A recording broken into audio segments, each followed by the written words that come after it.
يتغلغل الفساد المالي والسياسي في كل المجتمعات، ويؤثر على تطورها واستقرارها في تنمية المجتمع.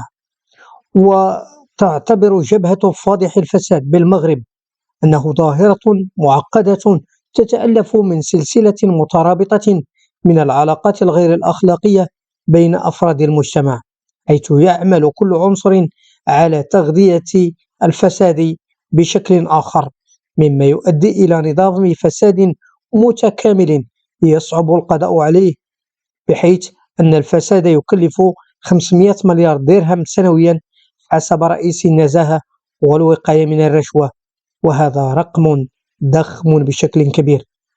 يشير المؤلف روبرت كير في كتابه الفساد وأصوله إلى أن الفساد هو نتيجة حتمية لضعف الرقابة وانعدام الأخلاقيات في النظام السياسي والاقتصادي، ويعتمد الفساد على بنيته الاجتماعية، حيث يزدهر في البنيات التي تتسم بالتفكك القيمي وتواطؤ السلطات.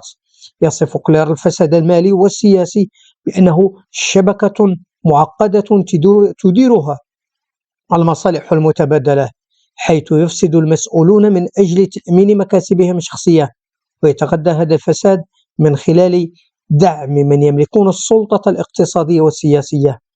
من منظور آخر، يقدم الكاتب ديفيد غراهام في كتابه ظلال السلطة رؤية حول كيفية نمو الفساد من خلال استغلال نقاط ضعف المجتمع، ويركز غراهام على أن العلاقة بين الفساد والطبقات الاجتماعية، مشيرا إلى أن النخب السياسية والمالية تستغل سلطتها لإبقاء النظام مستمرا لصالحها.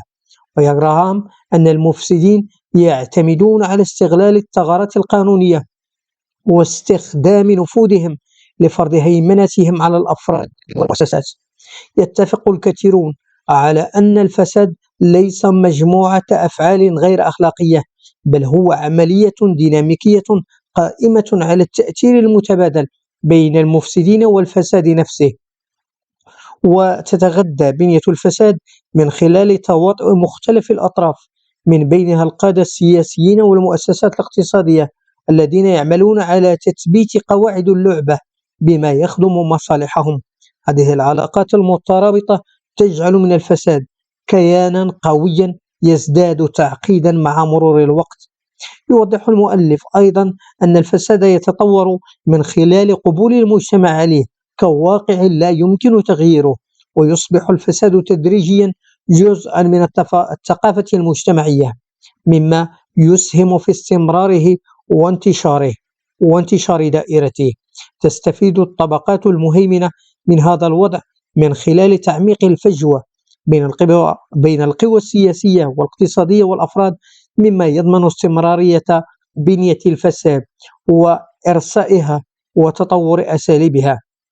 لإصلاح هذه البنية المتشابكة، يشدد المناهضون للفساد على أهمية تعزيز الرقابة وتطوير نظم قانونية قوية تمنع استغلال النفوذ، كما يقترحون بناء ثقافة مجتمعية تعتمد على الشفافية والمحاسبة لمنع تشكل بيئة خصبة للفساد.